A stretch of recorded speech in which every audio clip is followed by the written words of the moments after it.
What is going on, my fellow Masketeers? Welcome back to another episode, and today we are here talking about Amazon Prime's The Rings of Power, a prequel series based around Tolkien's classic The Lord of the Rings. Episodes 1 and 2 came out, and that's what we're going to be talking about. Now, before I even get into that, there was like a lot of publicity and a big uproar, like especially with the core fan base of Lord of the Rings, because the show made a few changes that core fans were not too happy about, and also something to do like with taking from very loose transcripts. Like there's not that much information. Something to do like with the reason why Amazon did that was they don't actually have the right to the Peter Jackson films, the material of the Lord of the Rings trilogy book. They have the rights to other things that are surrounding Tolkien's work. And so that's why they decided like to do quote unquote this story based on, I think this is meant to be like the second age. I'm not a massive Lord of the Rings fan. Okay, I'm lying. I'm not a big Lord of the Rings fan. I just know the basics. So I'm not knee deep in the lore mythology like that. Even for this video, I'm gonna butcher a lot of names. I'm gonna butcher a lot of places. I'm gonna butcher a lot of stuff. So that's your disclaimer right now, when it's, if I don't pronounce something right, if you tell me no, that's not how you say the name, you're not using the vernacular right, man, shut up. I don't want to hear that right now. I apologize. I'm not knee deep in the lore like that. I feel like a lot of like the names, they really have like a Germanic, they have a Germanic vernacular, should I say. And as well, one of the things which was like a very big thing was the fact of they were saying that they didn't like that it was so inclusive. Now, I don't know how I feel about that, because the truth of the matter is,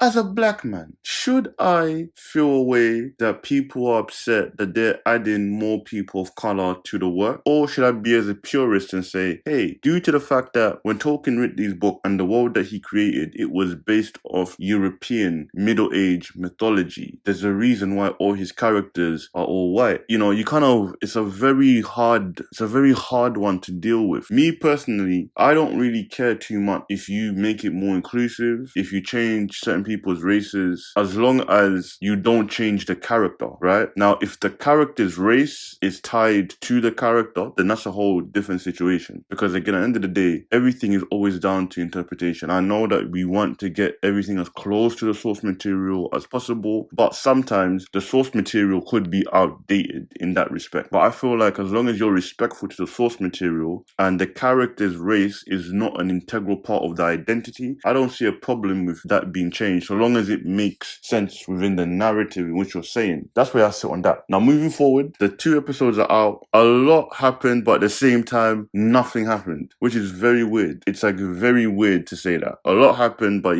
nothing really happened. And I feel like that's the weird space that this show sits for me, because I cannot say that it was a bad show. I cannot say it's a good show. I just say it's a show. But I feel because of what it's attached to and because it's a part of the Lord of the Rings franchise, it should have been amazing. The first 2 episodes should have literally had me feeling a type of way. The same way when I watched The Lord of the Rings for the first time, and mind you, I'm not even a Lord of the Rings fan. When I watched The Fellowship, that really got me interested in medieval fantasy. I'm not really into it like that. But watching The Fellowship, I was like, you know what? I actually like this. And I feel it's something that kind of geared me to appreciate Game of Thrones when it came out. And funny enough, Tolkien literally inspired Game of Thrones, because George R. R. Martin has said on numerous occasions how he read Tolkien's work, he read Lord of the Rings, and he asked certain questions about Tolkien's world, about religion, about betrayal, which wasn't really that much showcased within Tolkien's world. And he basically was like, I would like to make a world like Tolkien's, but then dive deeper into certain aspects which I feel he didn't dive deeper into. And that was one of the catalysts that gave birth to Game of Thrones. So again, for me, Lord of the Rings is what set that pace to where I can appreciate medieval fantasy. So for the show to come out and for the show just to be as it is, kind of meaty, nothing's really happening. I don't see like anything spectacular, and it's not really gripping me like in that sense to where I'm intrigued like to know more. That's why I feel it kind of dropped the ball a little bit. I will say that it could get better. It literally could pick up to where I'm sitting there thinking, okay, it started off slow, but now when the middle part and it is really kicking off, I'll hold off my verdict of saying like this show as a whole is just but right now it's not really giving me what I feel a Lord of the Rings should be giving me. Now that being said, so in this show we follow Galadriel. She essentially is an elf, a warrior. Her brother was a warrior previously. In the show, like, there's a war that occurs, and her brother was a warrior that went to Middle Earth to to defend the world and the realms of man from the corruption. He ended up dying, but he dies because Charon, like, he basically marked him and he killed him. But then we find that Galadriel essentially vows vengeance for her brother and for all the lives that were taken and all the lives that were lost. So because of that, she is basically on her crusade to stop the evil. But it's been like 500 years, and it's been so long that everybody now thinks that the evil is gone. And so they're telling her that she needs to basically give it up and just like move on. Like, the evil had been vanquished. We haven't heard a peep in all this time. But she knows in her bones that, listen, I feel it. That bastard is still out there. He's in the shadows. He's trying to gather his army. He's trying to regroup. He's trying to come back stronger. We can't let that evil rest. She's on site for real. She's like, listen, man, we're going to take the blade to every neck. We got to take the blade to finish everybody. No org can survive. She's on smoke for real. That's basically like the premise of like the show. There's a lot of other characters involved as well, but there's so many characters that you don't really care for them. Elrond, like I said, I'm butchering names everywhere. That's like a friend of Galadriel's. He's a very interesting character. Like, from what I've seen in the first 2 episodes, like, he's an interesting character. But besides that, nah, like, no one else is really doing anything. Lenny Henry is there. He's like a fake hobbit. They're called halflings. They got like the hobbit feet, but yeah, they don't live in a shire. They're nomadic and they move around and stuff. So there's also like a halfling girl, again, just anything. And somebody fell from the sky in the end of like the first episode, and literally I thought that was Gandalf. I wouldn't even be surprised if it ends up being Gandalf. A lot of clues point to him being Gandalf, but you never know. They could try and do a little bait and switch, make you think it's Gandalf, only to say, nah, this is the next wizard. Yeah, he fell from the sky like a comet. He doesn't have any memory of who he is, and he can't even talk like the language. He got found by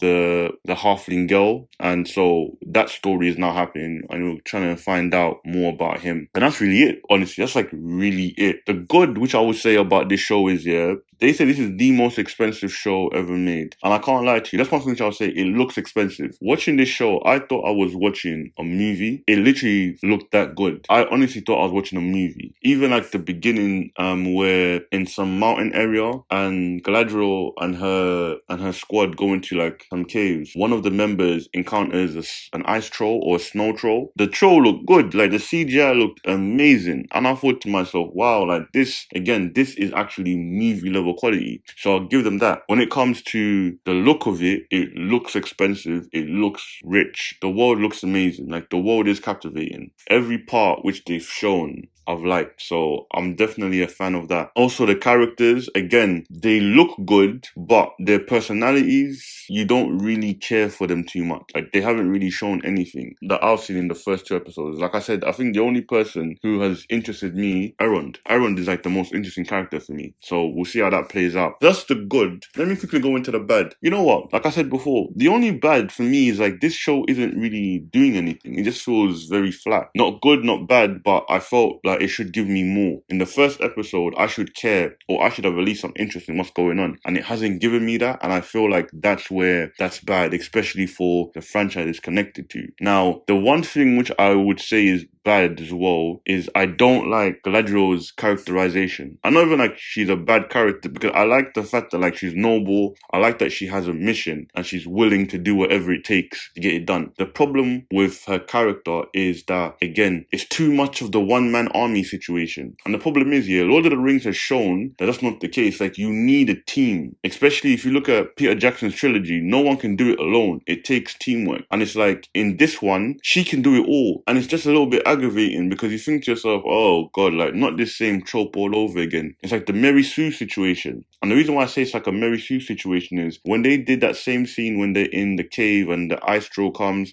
If you guys remember in the Fellowship when they faced the troll, even though it's not the same kind of troll, that troll which they faced in the original trilogy, it was crazy. It took all of their effort just to bring that thing down. It took a lot of hard work. You really felt scared for them because you didn't know if one of them could get killed during that encounter. Whereas here, as soon as they basically call out, it's a snow troll, it's a snow troll, you see the snow troll kill one of them, you see another one just get crushed easily. So you're thinking, okay, this is going to be a little bit of a fight. Nope. Galadriel sees it. This woman takes it down like in 3 seconds. Like her face was not even phased. Didn't even break a sweat. Nothing. It was just a case of where it's just a Tuesday. And it's like, okay.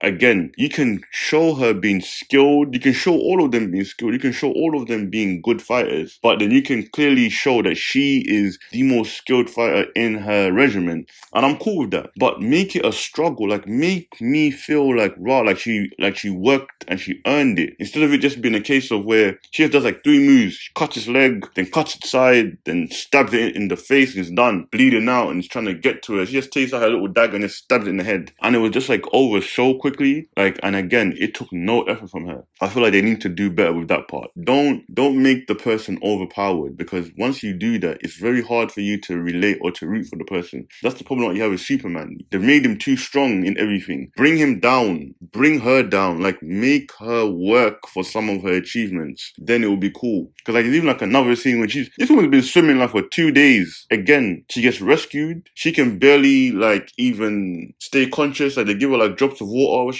because again, she's like been swimming for so long. And then a sea creature comes and out of nowhere, she got her strength back and she's just swimming all over again. And I'm just like, 2 seconds ago, you could barely even stand because you had been swimming for so long. But now that the creatures come, literally, you're just back at full strength. Not even a second to let me recuperate. Nope, she's just back at it. They need to do that less. She's strong, she's capable, love that. But don't make it to the point of where you know that she's always going to win and there's no tension, there's no stakes in her fight, because everything comes with such ease. That's not good storytelling. It's just not. With all that being said, my verdict for the first 2 episodes, I'm gonna give it a 7 out of 10. Like I said, it's not good, it's not bad. I would just expect more from a Lord of the Rings situation, but I didn't watch Lord of the Rings only for them to give me a show that is subpar. But I'm not gonna, say it's subpar yet until I see more episodes. But for the first 2, I feel that they could definitely do better. But it's not a bad show. I will watch the 3rd episode and hopefully something will pop off and it will be a redeeming episode for the series. Those are my thoughts and that's my verdict. Guys, again, thank you so much. I'm going to put some comments right about now. So everyone that's been commenting on the videos, greatly appreciated. Keep doing that and you might make the next video. Again, like, comment, subscribe, and I will see you guys at the next masquerade. Peace.